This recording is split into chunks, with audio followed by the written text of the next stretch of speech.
महाराष्ट्रातील सत्तास्थापनेच्या हालचालींना वेग आला आहे।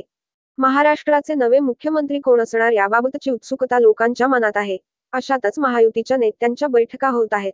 याबाबतचे भाजपच्या विधिमंडळ गटनेतेपदी देवेंद्र फडणवीस यांची निवड झाल्यानंतर भाजपच्या ठिकठिकाणच्या कार्यालयात जल्लोष सुरू झाला आहे। गटनेतेपदी निवड झाल्यानंतर येथील शहरात खांबेकर खुंट येथे भाजप कार्यकर्त्यांनी जल्लोष साजरा केला। यावेळी संजय कक, आनंद शिंदे, युवराज पाटोळे यांच्यासह भाजप कार्यकर्ते व महिला आघाडी कार्यकर्ते उपस्थित होते। देश का नेता कैसा हो? नरेंद्र मोदी जैसा हो। देश का नेता कैसा हो? नरेंद्र मोदी जैसा हो।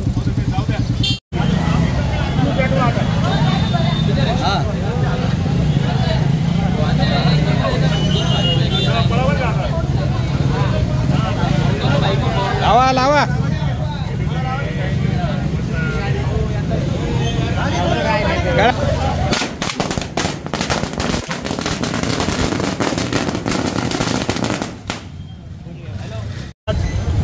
सर्वानुमते भाजपचे सर्व माननीय श्री देवेंद्रजी फडणवीस साहेब यांची विधी गट मंडळाच्या गटनेतेपदी निवड झाल्याबद्दल आपला एवढा भाजपातर्फे फटाके फोडून आनंदोत्सव साजरा केला आहे।